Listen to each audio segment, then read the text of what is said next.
سال نو مبارک. چطوره حالا که تازه وارد فروردین شدیم شادی عیدو به 13 به در پیوند بزنیم که انرژیمون نیفته؟ پس سریع بریم واسه شنیدن تاریخچه این روز و بررسی مراسمایی که شاید شنیدن تاریخچه شما رو هم مثل من شگفت زده کنه. اونطوری که از منابع کهن برمیاد اسمی از 13 به در به عنوان یه جشن مستقیما برده نشده و قدیمی ترین سندی که از 13 به در یاد میکنه سفرنامه و شرحالهایی هستند که به دوره قاجار برمیگردن.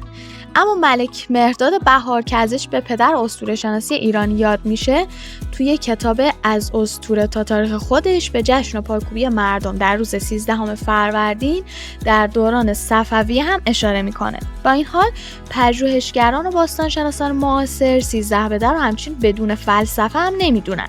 به طور کلی اونا معتقدن مردم ایران باستان با رسیدن عید نوروز 12 روز و به مناسبت 12 ماه سال جشن میگرفتن و روز 13 رو هم با رفتن به باغ و صحرا به عنوان پایانی برای این 12 روز در نظر میگرفتن. فریدون جاندی و کوروش نیکنام پژوهشگر ایرانی معتقدند مردم در روز 13 فروردین برای درخواست از ایزد باران به طبیعت میرفتن، به این ترتیب که توی تقویم ایرانی هر روز ماه اسم ویژه‌ای داشته. مثلا روز اول اورمزد، روز دوم بهمن و به همین ترتیب روز 13 تیر نام داشته که متعلق بوده به ایزد تیر یا تیشتر که ایزد باران هست و به همین ترتیب با رفتن به طبیعت و سپردن سبزه به جویبار از ایزد باران تقاضای رحمت و بارش و برکت در سال پیش رو داشتن.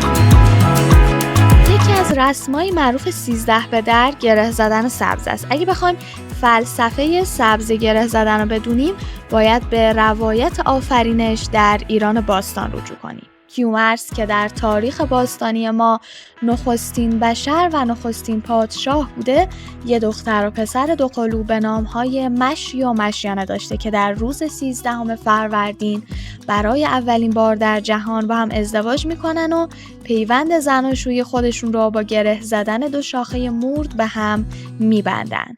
از اون زمان به بعد مردم ایران که از این اتفاق آگاهی داشتن گره زدن سبزه رو به نیت بستن پیمان ازدواج در روز 13 فروردین ماه خوشیوم میدونستن. شما چه رسمای دیگه برای 13 به در توی شهرتون دارین؟ حتما کامنت کنین چون من که حسابی ذوق زده میشم از دونستن سنت هایی که توی جای جای ایران عزیزمون هست. سلامت و ثروتمند باشید.